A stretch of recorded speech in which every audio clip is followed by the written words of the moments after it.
السلام علیکم ورحمۃ اللہ وبرکاتہ۔ الحمدللہ والصلاۃ والسلام علی رسول اللہ وعلی آلہ وصحبہ اجمعین، اما بعد۔ اعوذ باللہ من الشیطان الرجیم، بسم اللہ الرحمن الرحیم۔ وقضى ربك الا تعبدوا الا اياه وبالوالدين احسانا اما يبلغن عندك الكبر احدهما او كلاهما فلا تقل لهما اف ولا تنهرهما وقل لهما قولا كريما واخفض لهما جناح الذل من الرحمة وقل رب ارحمهما كما ربياني صغيرا۔ پیارے بچوں، آج میں آپ لوگوں کے سامنے ایک اہم ٹاپک لے کر آیا ہوں جو آج کل بہت ضروری ہے، والدین کے حقوق۔ والدین جو ایک عظیم نعمت ہیں اور ہمیں چاہیے کہ والدین کی فرما برداری کرنا۔ میں نے ایک آیت پیش کی آپ کے سامنے، وَقَضَىٰ رَبُّكَ أَلَّا تَعْبُدُوا إِلَّا إِيَّاهُ، اور تمہارے پروردگار نے ارشاد فرمایا کہ اس کے سوا کسی کی عبادت نہ کرنا اور ماں باپ کے ساتھ حسن سلوک کرنا، اگر ان میں سے کوئی ایک یا دونوں بڑھاپے تک پہنچ جائیں تو ان سے اف تک نہ کہنا، نہ انہیں جھڑک کر جواب دینا بلکہ ان کے ساتھ نرمی کے ساتھ پیش آنا اور ان کے لیے دعا کرنا، یا اللہ ان پر رحم فرما جس طرح انہوں نے ہمیں بچپن میں ہمارے اوپر رحم کیا۔ وہ دعا آپ لوگوں کو یاد ہونی چاہیے، رب ارحمہما کما ربیانی صغیرا۔ سب سے پہلے میں آپ لوگوں کو بتاؤں کہ اس آیات میں پہلے اللہ نے اپنی عبادت کا ذکر کیا کہ اللہ کے علاوہ کسی کی بھی عبادت نہیں کرنا۔ تو یہ پہلے مقام میں نہیں ہے، کئی جگہ مقام پر اللہ تعالیٰ نے اپنی عبادت کا ذکر کیا، اس کے بعد فوراً ماں باپ کے ساتھ حسن سلوک کرنے کا ذکر کیا۔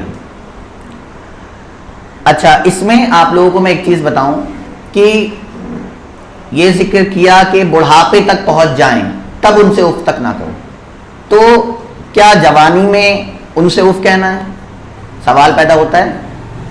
بڑھاپے پہ کہنے کا مطلب یہ ہوتا ہے کہ جب وہ بوڑھے ہو جاتے ہیں تو ان کے اندر وہ بچپنا پیدا ہو جاتا ہے جو ہمارے اندر تھا، بچپن میں تھا۔ جیسے کہ ہم کوئی چیز مانگتے تھے، اس میں ضد کرتے تھے، بھائی وہ چاہیے ہمیں، لیکن وہ ہماری ضد پوری کرتے تھے، اور چاہے وہ ضد صحیح ہو یا نہیں پھر بھی وہ کوشش کرتے تھے اسے کرنے کی۔ اسی طریقے سے ہمیں اپنے ماں باپ جب وہ بڑھاپے میں پہنچیں گے تب بھی ہمیں انہیں اف تک نہیں کہنی ہے، چاہے ان کی بات غلط ہی کیوں نہ ہو، لیکن ہمیں ان سے اچھے سے بات کرنی ہے۔ ایک چیز اور دھیان رکھیں کہ اگر ان کی بات اللہ اور اس کے رسول کے خلاف ہو تب ہم ان کی بات کو نہیں ماننا ہے، لیکن پھر بھی ہمیں ان کے ساتھ اچھے سے پیش آنا ہے۔ اس کے بعد میں نے آپ لوگوں کے ایک چیز اور سوچی تھی بتانے کے لیے۔ ایک حدیث تو آپ لوگوں کو پتہ ہی ہوگی، اللہ کے رسول صلی اللہ علیہ وسلم جب ممبر پہ چڑھ رہے تھے تو آپ نے 3 بار آمین کہا۔ یا رسول اللہ، صحابہ کرام نے پوچھا آپ نے 3 بار آمین کیوں کہا؟ تو اللہ کے رسول صلی اللہ علیہ وسلم نے فرمایا جب میں ممبر پہ چڑھ رہا تھا تو جبرائیل امین آئے تھے اور انہوں نے ایک دعا کی تھی، یعنی کہ بد دعا کی تھی، اور 3 دعائیں کی تھیں انہوں نے جس کے اوپر اللہ کے رسول نے آمین کہا۔ اس میں ایک یہ بھی دعا تھی کہ جو شخص اپنے ماں باپ کو بڑھاپے کے وقت اس نے اپنے بڑھاپے میں ماں باپ کو پایا اور ان سے وہ جنت نہ کما پایا اور ان کی خدمت کر کے وہ جنت نہ کما پایا تو وہ ہلاک ہو گیا۔ تو آپ نے کہا کیا؟ آمین۔ تو آپ یہ سوچیں کہ ایک عظیم فرشتے جو جبرائیل امین وہ دعا کر رہے ہیں اور آمین کون کہہ رہے ہیں؟ ایک عظیم شخصیت، انسانوں میں سب سے عظیم اللہ کے رسول صلی اللہ علیہ وسلم، وہ آمین کہہ رہا ہے۔ تو کیا ہوگا اس شخص کا جو اپنے ماں باپ کو بڑھاپے میں پانے کے بعد ان سے وہ کیا نہیں کما پایا؟ جنت نہ کما پایا۔ دوسری بات، آج کل بہت ساری چیزیں یہ چلتی ہیں کہ مدرز ڈے، فادرز ڈے، اس کے بارے میں بڑا میں نے سوچا کہ یہ بھی بتا دوں آپ لوگوں کو. لوگ کیا کرتے ہیں کہ ایک دن بس ڈال دیا اسٹیٹس پر کہ آج فادرز ڈے ہے، فادر کے ساتھ ایک فوٹو ہو، اس کے ساتھ ایک گانا چل رہا ہو. اسی طریقے سے مدر کے ساتھ ایک فوٹو ہوتا ہے اور اس کے ساتھ گانا. کیا ہمارے لیے ایک ہی دن ضروری ہے کہ ان کی ویلیو بڑھانے کے لیے ایک ہی دن ہے بس، اور پورے سال نہیں کرنی ہے؟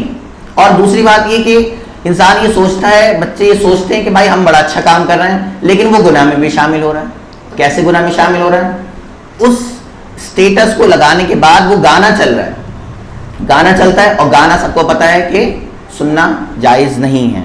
گانے سننا جائز نہیں ہے. کوئی ہے کہ جو کہتا ہے کہ گانے سننا جائز ہے؟ نہیں ہے. ہاں، گانے سننا جائز نہیں. اس کے لیے تو بہت بڑی بات کی گئی ہے اللہ کے رسول نے، یہ بات کا ٹاپک ہے. لیکن آپ نے کیا کرا کہ گانے بجائے، اور اس سے آپ نے جتنے نے بھی اسٹیٹس دیکھا آپ کا، وہ بھی گنہگار، اور ان کا جو گناہ وہ بھی آپ پہ گیا. تو آپ ثواب کی جگہ گناہ میں شامل ہو گئے. تو اس لیے ہمیں فادرز ڈے، مدرز ڈے ایک دن کا نہیں ہوتا ہے، ہمیشہ کے لیے ہونا چاہیے، جب تک آپ کے ساتھ ہمارے فادر ہیں، مدر ہیں. اس کے بعد میں آپ لوگوں کو بتاؤں کہ بہت سے بچے کیا کرتے ہیں کہ ماں باپ کے سامنے اپنے دوستوں کو زیادہ ترجیح دیتے ہیں. آج کل تو بہت یہ ہو رہا ہے. اب بچے، ماں باپ نے اٹھایا کہ بھائی اٹھ جاؤ، کچھ سامان لے آؤ، سو رہے ہیں نہیں اٹھے. اب ویسی دوست آ گیا، اس کی آواز آ گئی، بھائی وہ دوست آ گیا ہمارا، فوراً اٹھ گئے. کہاں سے وہ انرجی آ گئی؟ کہاں سے آئی وہ انرجی؟ جو ماں باپ کے کہنے سے نہیں آ رہی ہے، اور دوستوں کے کہنے سے آ رہی ہے. کیوں؟